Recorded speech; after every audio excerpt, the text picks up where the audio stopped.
to try and really capture some of the poignant and epoch-making events.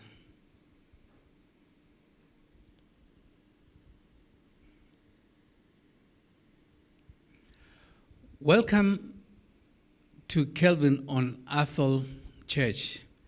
This is a third session of our story. We continue the journey to chronicle, obviously, our history as Black Adventists in the context of South Africa. Nkosi, good afternoon. Thank you very much.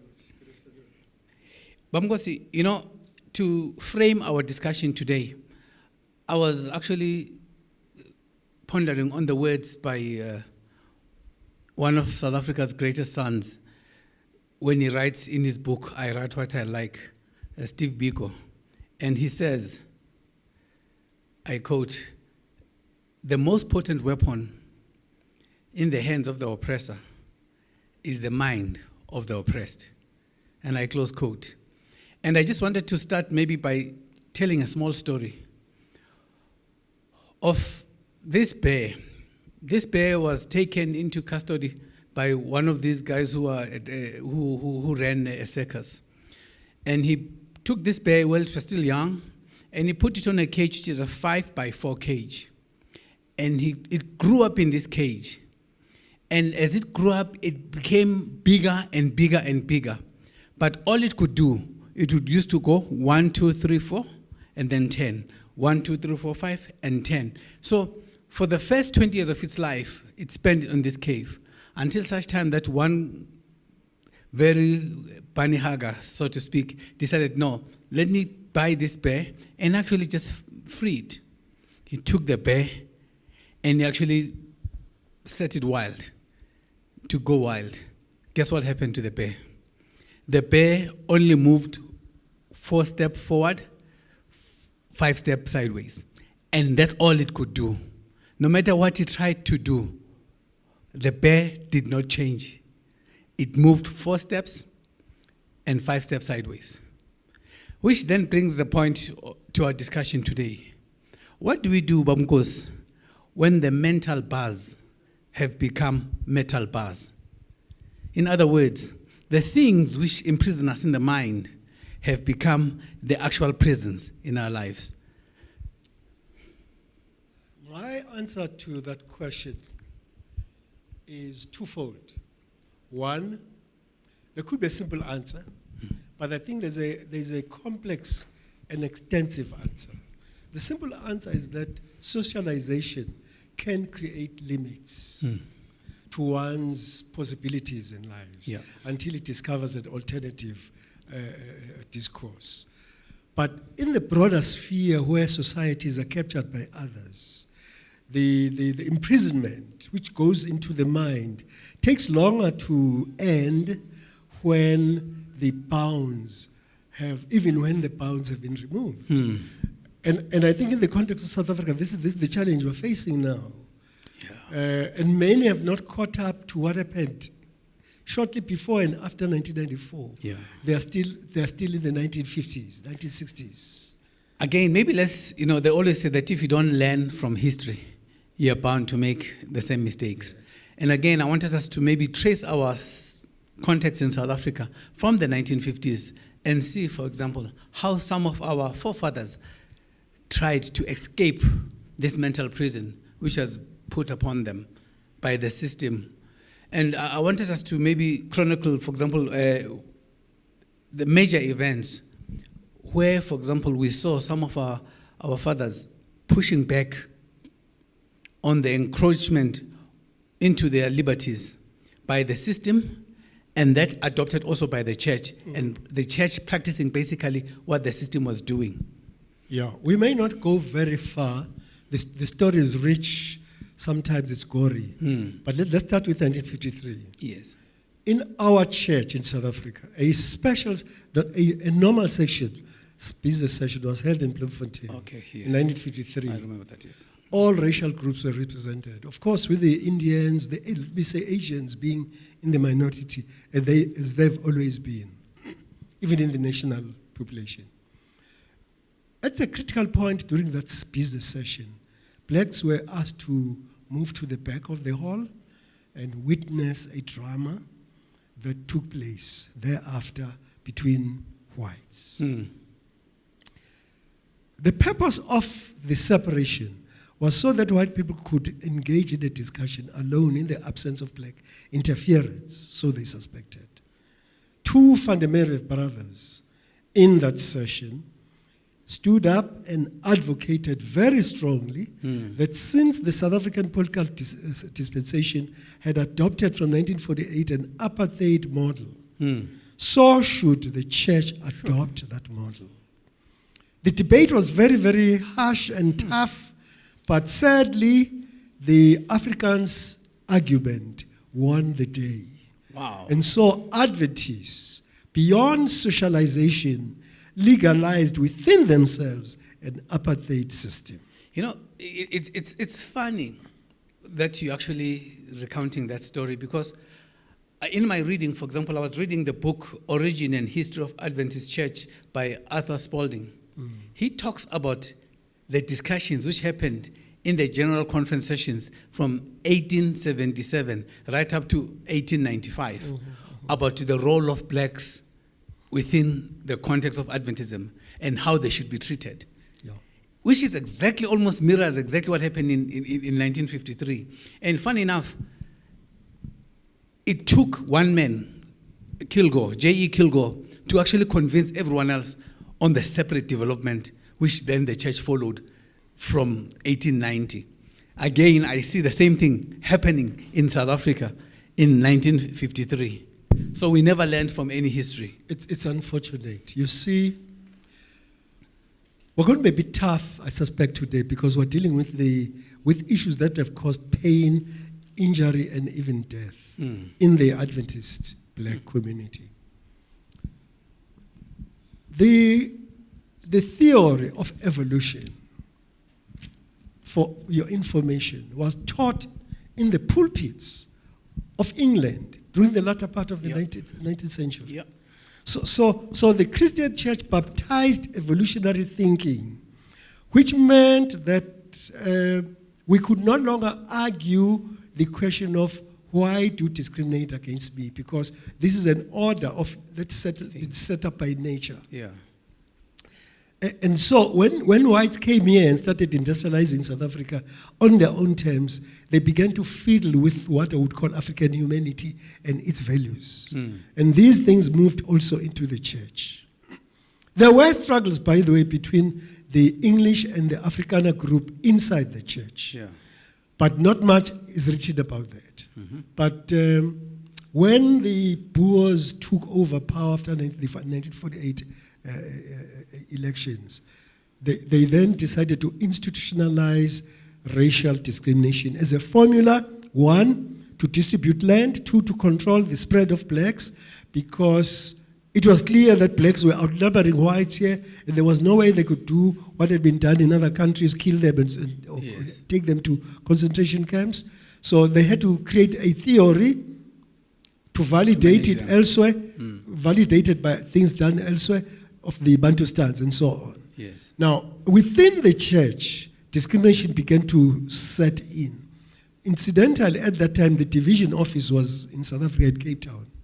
They were not happy with this, particularly the English group. Were not happy with this. One of the things that you may never know when you read, when you hear people discuss Adventist history in this country, is that there were tensions even between native Europeans here and those who came from outside. Okay. Especially those who came from America. Well, to the extent that we're not told that there were blacks who worked here. Yes. Do you know that there were black people in this country who came here several centuries, even before the 19th century? You read this young advocate, what's the Yes. In that book, he gives evidence of the presence of black Americans here, even earlier than the birth of Adventism in this continent, in this country. Okay, yeah, and I do remember when he talks about the legal fraternity, and then he traces it back, in the 1800s, yes. So we can boldly conclude today that the Adventist Church has been and has always been an apartheid religious organization, and hiding hiding its social theory behind the Bible, and a misreading of Acts 17, where God says Paul says he set up nations, set up times and places and so on.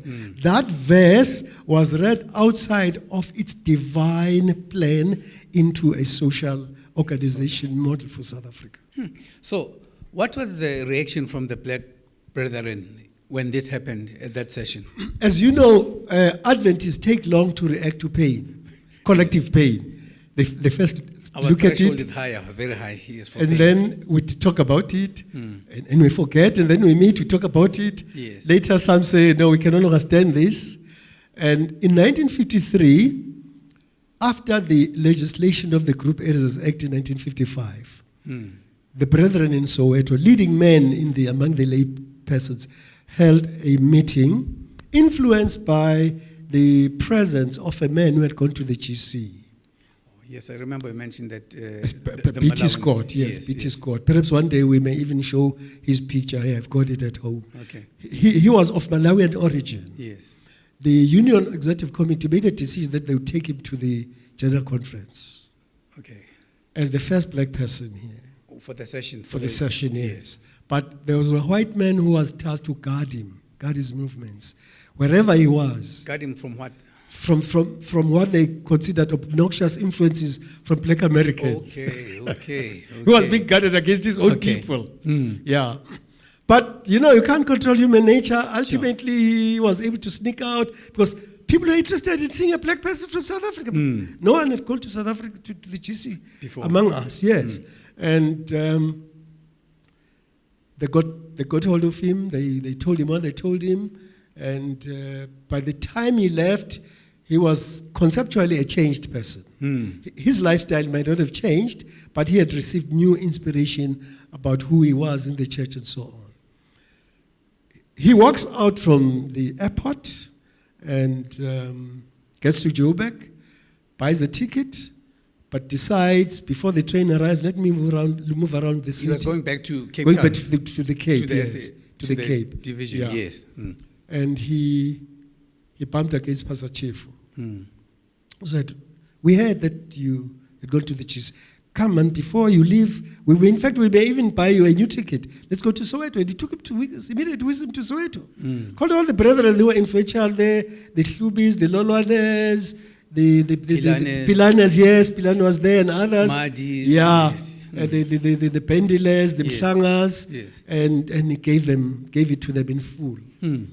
The report. report he gave about what happened at the GC session just incensed the brethren. So he left. I don't know whether it was the same day or the following day, but he left. And the brethren then began to say, guys, it's time we acted. Remember also that the numbers of black people in the church at that time were not as big as they are now.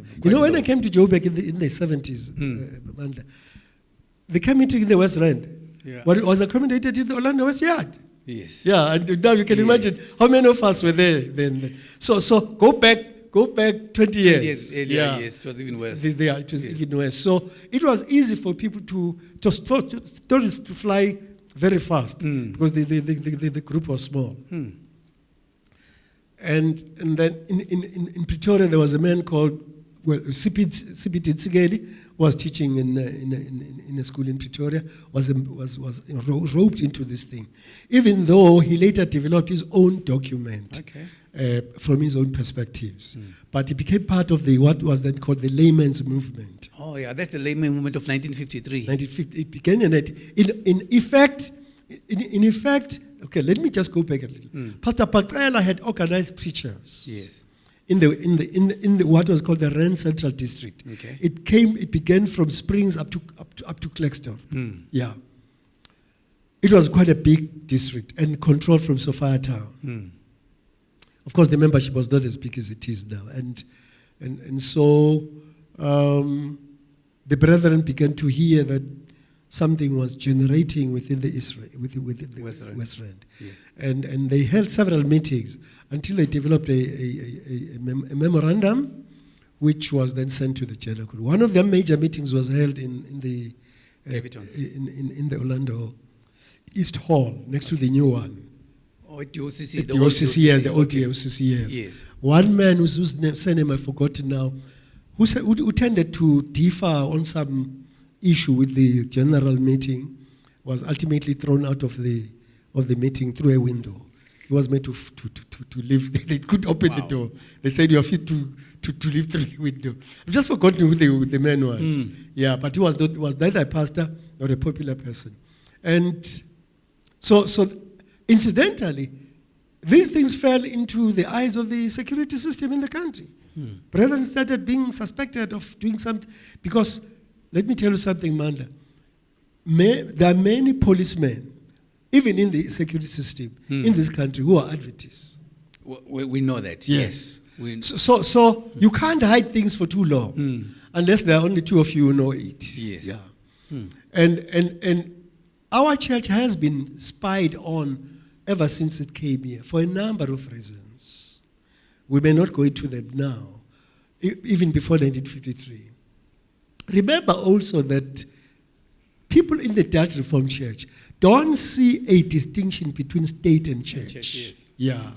Their Kuyperian theology made them think that God has ordained them to run the state. And that's why apartheid, more than being just a political theory, had been founded from a theological perspective. Sure. That is why if you wanted to destroy apartheid, you had to attack the NGK. Yes. Because that's why it was voted as a church doctrine in 1953. 1948. Before. Yes. Before. In a synod of the NGK held in 1948. Before the general election. Yes, before the general, they took a decision that apartheid is a church doctrine. Okay. Yeah. In fact, my suspicion, not my suspicion, my observation about South African history is that if you want to change South African history, the course of South African history, you need to start with religious movements. Because people tend to hide inside there while you are busy making your noise in the street. They say this person is wealthy, is sent by the devil, let's find God here. They think there's a one-track road to heaven. Yeah. So let's come back. I want us to come back to the 1953 thing. Yes. The lay movement. They then prepare a memorandum. Yes. They dispatch it to all the offices, and ultimately it goes to the General So Conference. it was the SAUC and division. Yes. No. GC. At the time, we're all in one union. Okay. Only in 1960 were the fields created. Okay. Yeah. In response to demands for autonomy from the blacks. As a response to the memorandum. The late General Conference President, Pastor R. Figa, who came to South Africa and has been classically reported as having been a racist leader, came to Soweto, came to South Africa to hear the whites tell the story. And all he did was to talk to white leaders, and he left. Blacks heard that he was around, they never saw him. And the General Conference then decided to start a series together with the old South African Union Conference, a series of structural changes. First, they moved the division office from Cape Town to Zimbabwe, because the leader who later became a vice president of the church, GC Ralph Watts, felt that the apartheid doctrine was obnoxious to the Adventist church and was unscriptural. He actually wrote a document, sent it throughout this union called All Ye Brethren. They wanted to free the division from the stranglehold of a system that would impede, first of all, travelers within the church and thought. Okay. They didn't want to be spied upon by the apartheid government. Okay. But who listened? No one. You see, you can't pit a religion against another, because apartheid is a religious theory. It is more than being a political theory. Yeah, and it arises from the fact that whites see blacks as underlings, and who need to be controlled by white people. So they then held meetings all over this what we now the conference, then the field, North Bantu field, and influenced opinion in Botswana. Botswana was still part of the North Bantu mission field, by the way. Swaziland. Yeah, Swaziland, Lesotho, and so on. The result is that the GC then advised the union to create fields. Initially, these fields were 9, and later they were dropped to 6 because they were quite difficult to run. Partly because some of them were created on the basis of language. For instance, you'd see something like South Tswana Field, North Tswana Field, South. I remember especially the South Tswana Field, which the brethren from Klerksdorp fought very much against. Yes, I remember. That's right, yes. Yes. Only KZN could not be split because there's a uniform language there. Yes. And the Cape, of course. Then that's when black men began to ascend to presidency. Okay. The first generation included your grandfather and others. My father was one of the first treasurers. I know Pastor Mapena became the president of the Natal Swaziland Field and so on. And one good thing the union did, by the way, was to give training to every person who would be in office. Okay. The union trained treasurers. The Solusi was tasked to train presidents. All the presidents of the time were asked to go to take a 6-month course leadership in Solusi. Secretaries were then trained. Bethel was then asked to create a secretarial course. Okay. That would take 2 years. That's why Zimande was trained. That's why Mrs. Wakab was trained, and others like Usus Peggy, who used to work at the TOC, went through that course as well. Usus Tembi Schapade was also trained there. The former Abi's That's wife, right. Yeah, and you know, looking at it in terms of organizational ethics, they were ready to empower blacks for their own work. But it was not as fine as it would have been if they were training white people. So all these were convenience measures to keep the black persons away from white institutions. I must say, though, that the apartheid culture then deepened in the church because we were now separated. The question was, if you moved into a white church, a white structure, what do you want here? You've got your own dish to eat on that side. What do you need here? And that's when we began to see stories of blacks being thrown out of churches and so on, even by Adventists, fellow Adventists and so on. It became a taboo for a black person to be in the midst of white people. Yeah. But by 1963, all the fields that later became conferences had been set. Yes. And ever since that time up to recently, 20 years ago, when these unions were merged, 10 years ago, when these unions were merged, each black field ran its own elections. The tragedy, though, was at the union, whites remained to hold, black union, the SU, whites remained to hold key positions. For instance, if you look at the 1963-64 Executive Committee of the Union, all offices were held by white, except three. Three offices were in black hands. The rest were in white hands. There was also something that we only discovered in 1972. There was also a secret executive committee for white people only, excluding whites. Yes. And we also, after I read the minutes of that executive committee, which we found through some means, which I became to later during the time of the memorandum movement, the division financed the construction of houses for foreign workers at Bethel College. Okay. The union financed the houses of whites. Yes. The fields financed the houses of blacks, which is why you see those houses that look like RDP houses. On the top. Where the other. Okay, I'm not going to mention names, but I know where our teachers used to stay. That side. Yeah. Yes. Okay. So there was segregated funding for housing. Okay. Whites were not paid from the union. The foreign whites were not paid from the union. They were paid from the division. Okay. So now you spoken about the impact of the laymen, for example, in terms of influencing the change of structure in the 1960s. I also know that they were also involved, for example, at Bethel when the Sanhedrin movement happened. Yes. Yeah, that they dispatched some people to go and actually talk to the... There was a group of senior students, mainly in the teacher training department, theology, and somewhere in metric, who felt that there was a need for them to act. Let me tell you what happened. when the Bantu Education Act was legislated, a lot of parents removed their children from public schools to private schools, which is why Mandela's kids and Sisulu's kids went to Orlando West. And who was the elder son of Sisulu? Not Maxwell. No.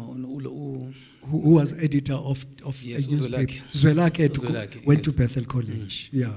In the 1963 strike at Bethel, which destroyed a lot of property, Zwelakhe was at Bethel at that time, with your guys from the UCT Heralds and others. Many left school at that time and never came back because they were listed among the troublemakers. A week before the strike occurred, Sisulu was at Bethel.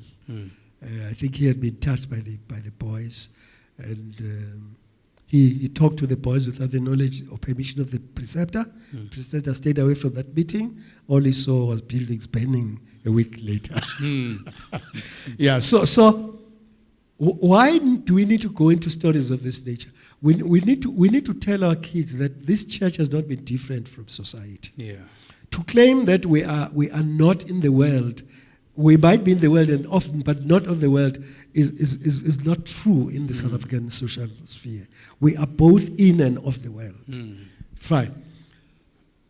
After the election of new leadership and the creation of fields, out of the Laymen's Association grew a movement called Basehambe.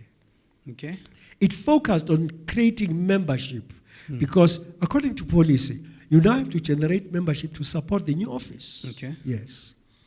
And during that time, I remember my father was earning 48 rands a month, and he was the treasurer of a field. Now, how far could that go? Far to that go? Even though my fees were ridiculous, Bethel, I won't tell you what the fees were for me, but my parents could not afford 55 rands a year. It was bad. Yeah. And my fees were completed 6 months later after I'd left Bethel. That's how bad the situation was. So, between 1960 and 1970, the black church was the polecat of the church. In the white union, people were not allowed to drive with their cars into the union side. They had to park where the Pick and Pay is now. And then walk across. Walk across the road. Your pastors like Mselegu, Mapila, Moabi were doing translation work. When they're done translation, they to work in the garden. I'm telling the truth. Wow. That's how bad the situation was. Wow. Their cars were not allowed to. Let me tell you something that happened. Did we talk about Mwelezi buying a car? No. Right. The grandfather of Mos Mwelezi bought a car in the late 50s. He had come from the Methodist church where he was a pastor, and he bought a car. He had generated money. When he bought that car, the executive committee demanded that he bring his bank statement to the bank book to the office. They wanted to see if he had not stolen church money. Wow. Yeah. The second one who bought a car was Lolo, and he was pastoring in Dundee and Lady Smith. I first knew Lolo and he was pastoring in Dundee. And he bought a Buick, those classic cars from North America. And they said, we have a problem. And that's what made Lolo leave the ministry. And he came back only before he died. Yeah. These things need to be told because some of us who are, some people who are new in the church or who have grown up in the church but don't know these things, think that people are just impossible towards the denomination. They didn't know that the denomination had caused a lot of harm, which is why in South Africa in particular, black pastors' kids do not necessarily follow their fathers. That's actually an interesting fact here, because you're right. Because if you look at what happens in the U.S., I mean, our current president right now. Yes, a third generation. He's a third generation Adventist, and his father was a former General Conference president. And in fact, a whole lot of them are like that in the U.S., but it's not the case in South Africa, especially among black parents. Yeah, it can't with the present conditions. I remember listening to one pastor's son, whose name I will not call, you know him very well, telling another pastor's child, you also want to be poor like your father. Why are you working in the church? You are a sucker, man, and so on. You know, I could see that the boy is talking out of pain. Pain, yes. So we lack a generational factor in Black Adventist ministry here. Every surname appears once, and when you die, the surname It's gone. disappears. Yes. And that's why we need to go back to our history and raise these men theoretically to come to speak to us. Yeah. Let's pack the pain again, for example, especially of the kids, the PKs as you call them, Yes. because I must say, some of us did feel the pain of the your- PKs yes, yes. from what Your parents, they yes. saw happening to their fathers. That's right. And they then decided to move out of the church. But let's park that for a while. And I want us to move much more to the 70s now, Yes. where we start dealing with Now. the movement, the memorandum movement. Yeah. After the 1958 to 1963 movement, there was general semblance of order. But every generation in this world fights its own battles. Yeah. And by that time, the Afrikaner domain, government had become very consolidated, especially after the World Council of Churches Congress that had met at Kotzlu in South Africa, where apartheid was declared a heresy, Yes. global heresy. And so the government that said, we don't want any conference here of the World Council of Churches. We don't want to see those guys here. And so South Africa became isolated. And that's when men like Bears Nodie moved out of the Church. church to start their own programs. Now, in the church, people were coming in with these ideas. Remember, until perhaps 20 years ago, most Adventists in South Africa were not first generation Adventists. Yeah. Well, we're first generation Adventists. Yeah. So they experienced racism in the world, and they find it's also in the church. And some of them start saying, how true is this truth? How valid is this? Yeah, we are telling the truth, but your actions, your policies and so on, Different, yes. yeah, fine. And in the 70s, some of us then began to say, hey, enough is enough. One day, when I was new in Soweto, I lived in my late brother's home in Dlamini. He came with a book by L. Cleveland titled The Middle Wall. It was not a large book. He had come here in 1963, preached in Zone 3. Went to Cleveland? Yes, Cleveland came here and preached in Zone 3.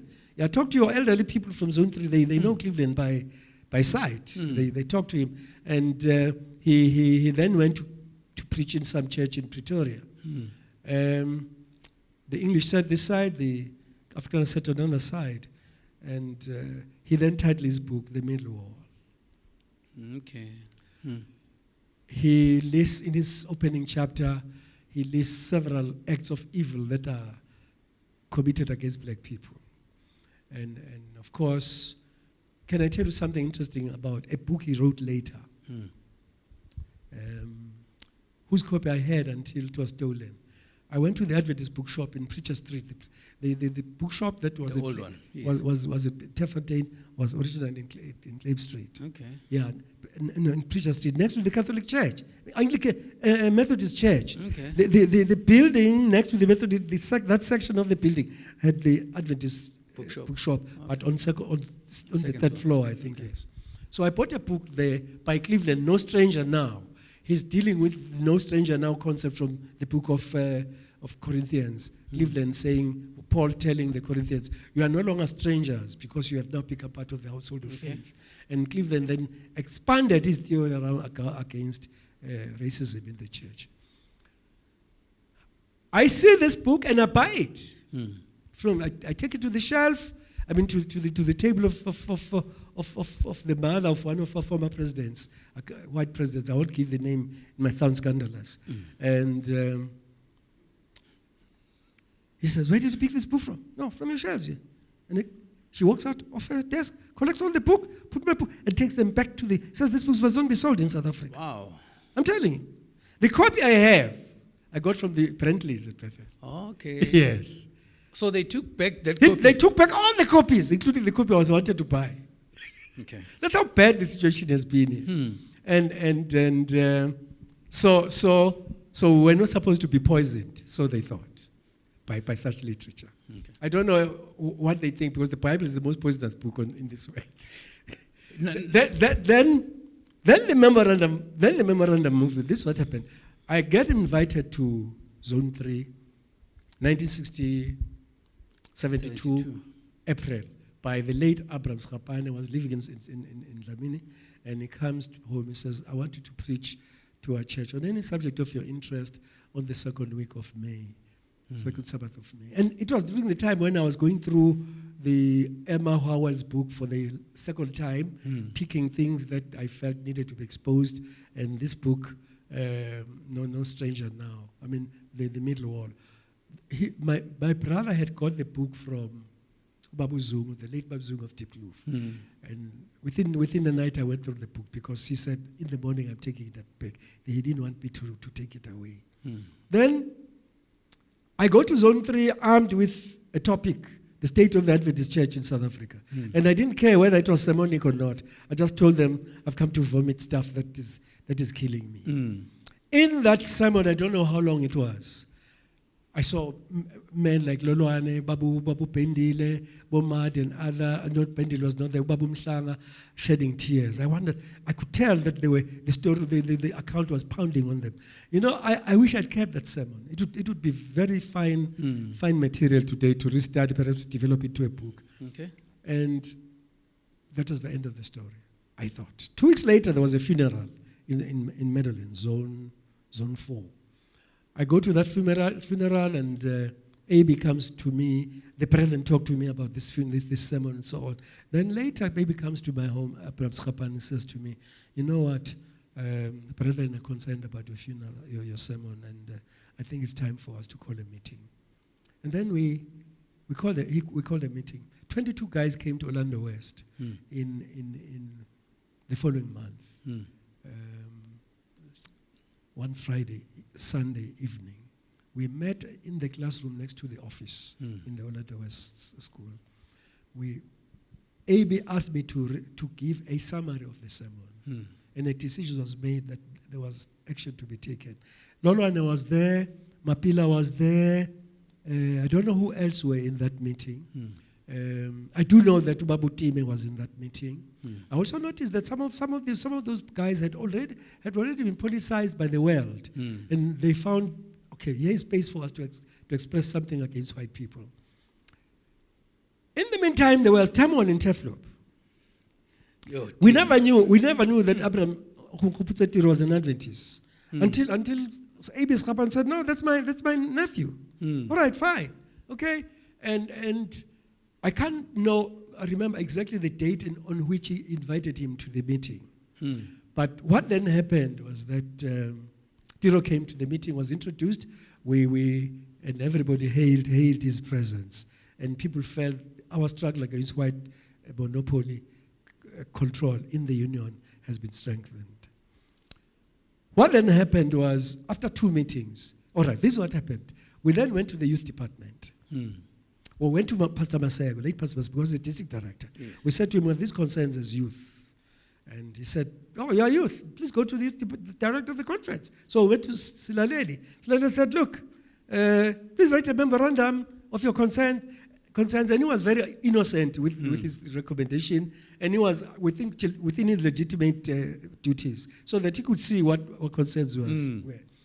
When we presented the memorandum to him, he said, this thing is too big for me. I think it belongs to those who have longer periods than me. So we ultimately landed at Pastor Sojola, the president. The president at that time. Yes. Sojola later called us to a meeting, told us I couldn't finish this thing. This thing was heavy in my soul, and the English is very hard, and so on. And we just laughed and said, but Pastor, this memorandum is not meant for you. It's referred to you so that we follow protocol. But this memorandum belongs to the union, and belongs to the division and the GC. Because we send copies to all these committees. We printed about, I think 30 copies or so in an underground prison at Morris Isaacson High School where Tiro was teaching. Oh, yeah. I think maybe next week we need to talk more about Tiro, for example. And Babu Lekhau Matabate, the principal, and also all the others. Yeah, maybe we can do that next week. So let me cover the memorandum movement in general without going to personalities. So in a third meeting, the parent decided that Tiro, Babu, late Pastor Tuana, and I should write a memorandum of our concerns. We didn't know how big this document would be. And Tiro wrote the preamble. I then wrote, Twana wrote on administration and finances.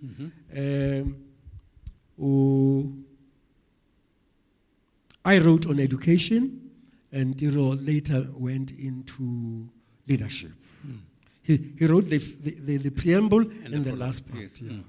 By that time, news was running around the whole of South Africa that Tiro is now a priest in the Adventist church. Journalists at one time went to the Orlando West Church. They wanted to be part of a meeting. We told them, this is not a public story. We don't need to hear. They were tracking him. And of course, they also with the security system was also tracking him. We were careful about exposing him to premature arrest or murder. I remember there was a day when he chose our meeting against the meeting of SASO for security reasons. Because no one knew. We were hopping around. We did not meet in one place. Yeah. Then we then had to prepare the memorandum. The typists were Mrs. Schapane. Schapane lived in Meadowlands in Killarney at the time. Mrs. Mabuya, the late wife of Prajoba, his first wife, yes. I also assisted. I think in 4 days' time we're done.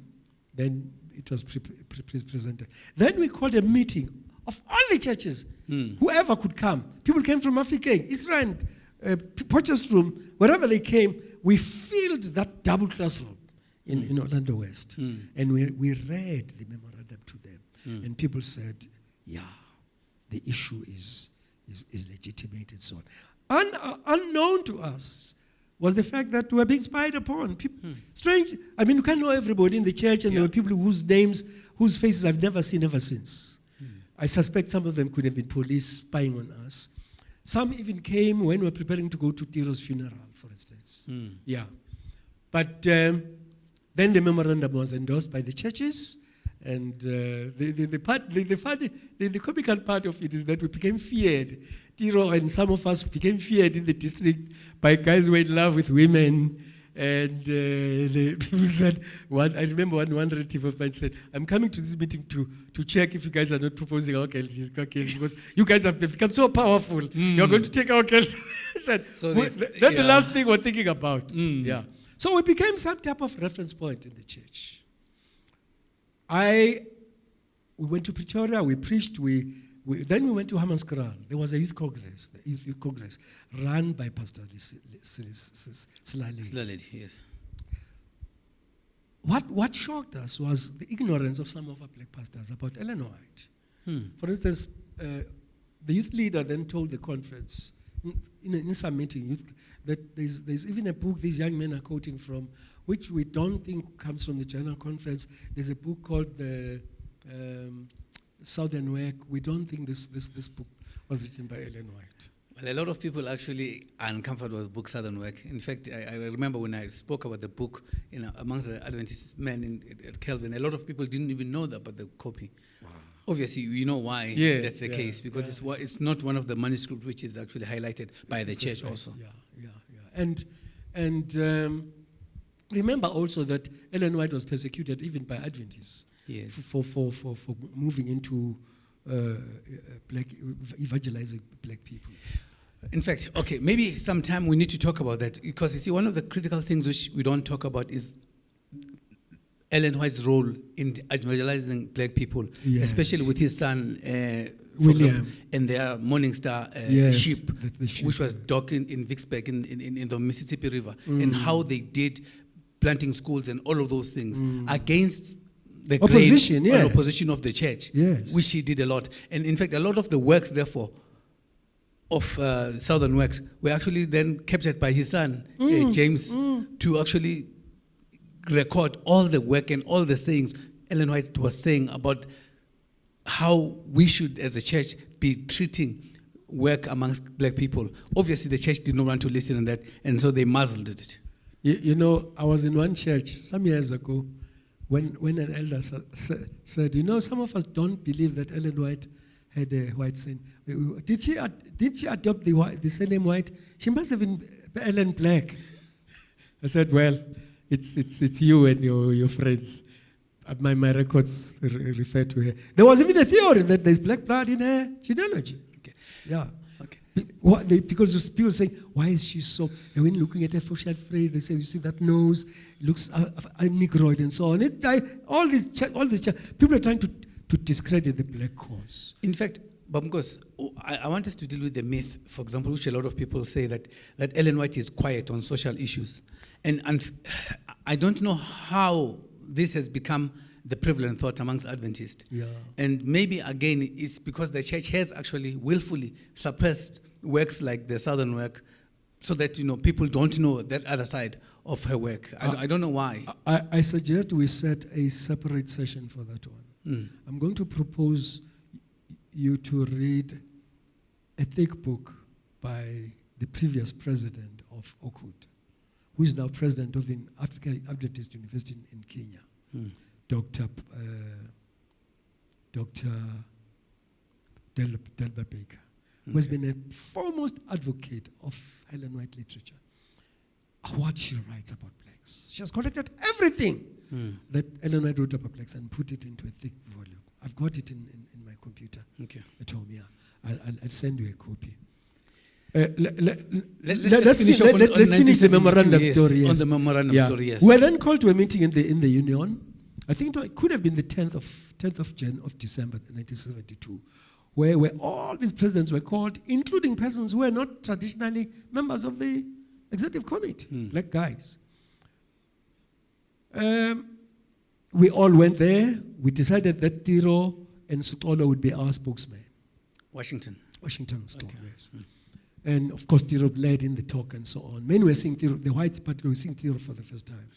And there was a guy from the division who represented the division, fairly young. He came from the United States. In the course of our articulation of what we wanted and why whites had to leave this union, we were very pleased. When we were young, you don't have tact. We told them where to get off. Today we would use simpler language, but I think we're driven by a consciousness that we needed to free. Tiro embedded in us a theory that if we want to free Africa, free it from the churches, because it is the churches that are holding the whites here. Yeah, he had that view that they've discovered that they can free the land, but as long as churches are still pursuing a Eurocentric agenda, we will fail because blacks are very religious. So you can't attack them from this religious side if you think you want to win them. If you can't, they'll floor you in other areas. So then the guy from the division, whose name I mentioned here, asked a question.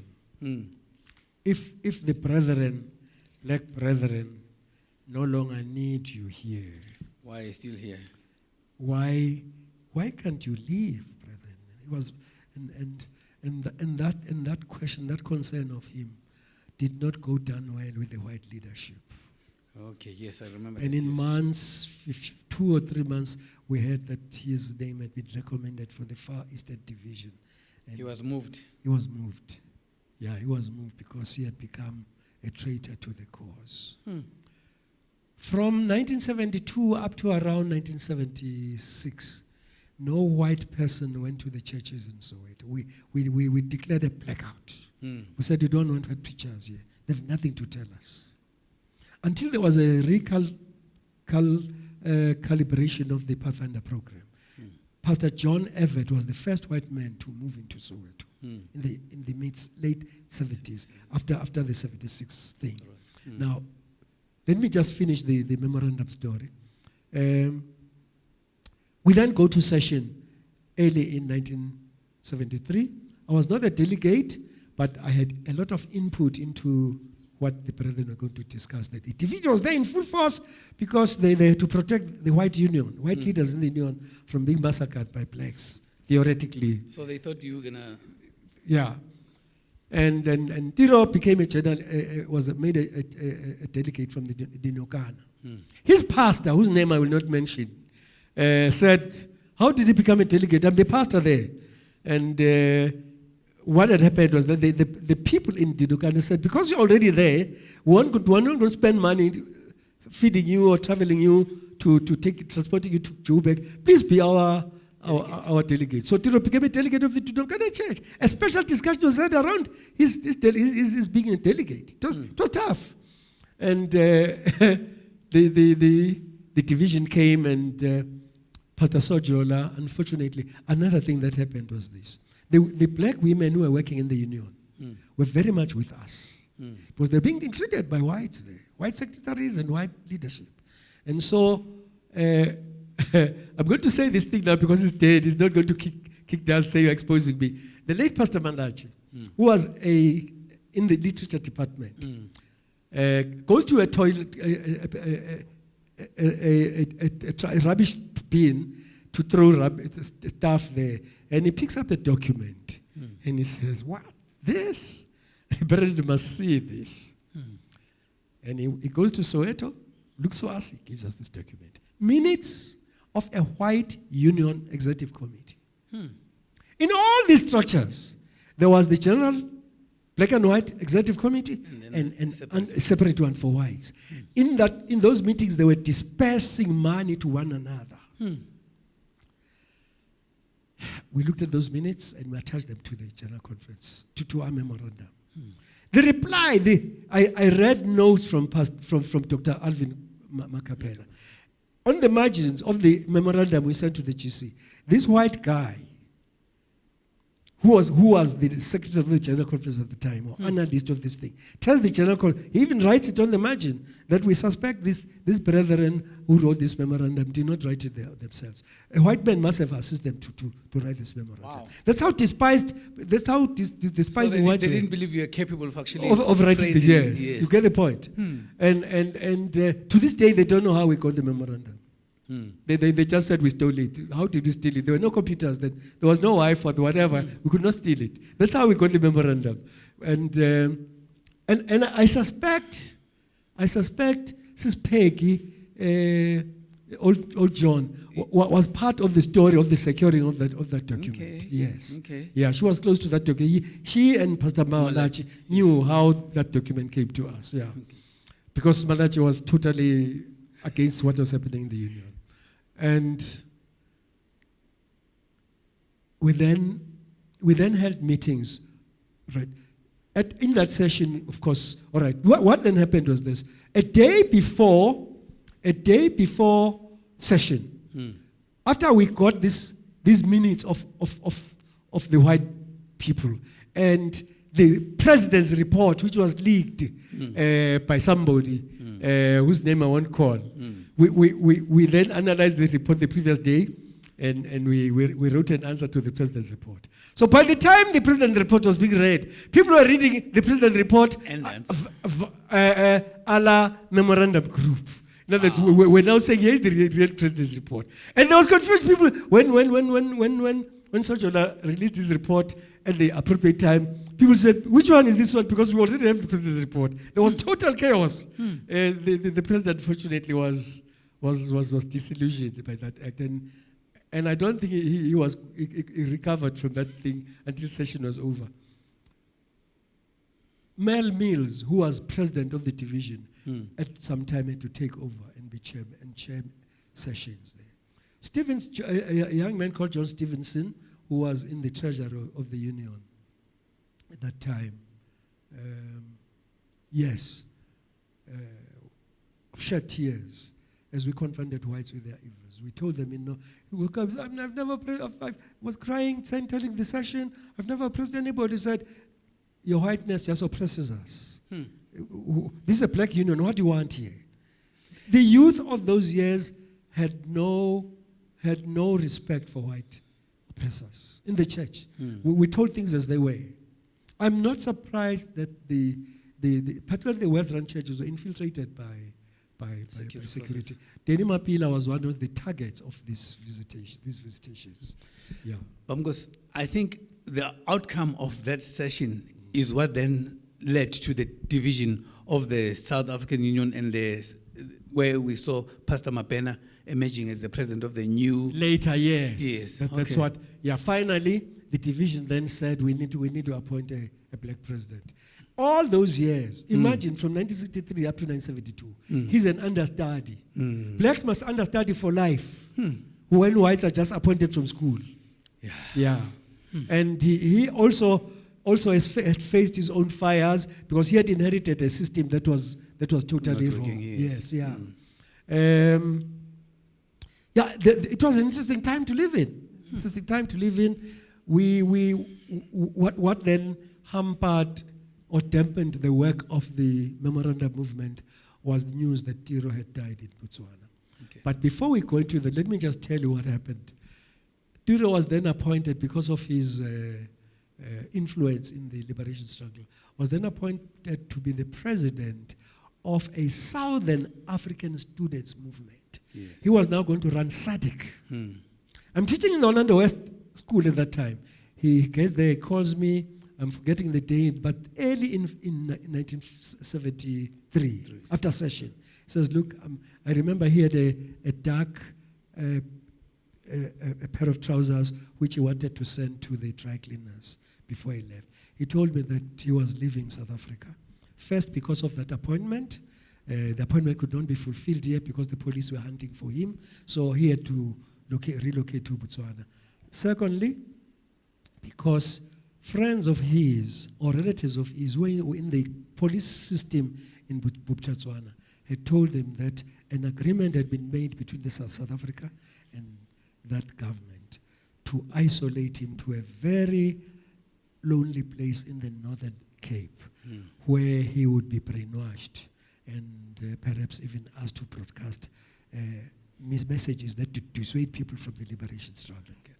Because I think let's just wind up for today. You know, you're talking about Tiro, ne? Yes. I think next week, I want us to dedicate probably about maybe 20 minutes on him. Thank you. And also then move on to the 1986 Stayacom movement. Yes. Yeah. And maybe also talk about one or two other people, personalities also, who had a lot of impact in terms of actually advancing the black cause within the Adventist church. So it's very important that we actually really talk about these heroes of our time. Yeah. And Nkosi, I think maybe let's park it for now, so that next Sabbath, when we start, let's start on who is Nkgopotse Abraham Tiro. Okay, let's actually put him and frame him correctly in history. And secondly, we need to then move on to other people also in his ilk who also did a lot for the black movement in South Africa. Thank you very much. Thank you very much for tuning in. And again, we will continue our story next Sabbath. Please join us promptly at 3 p.m. Cheers.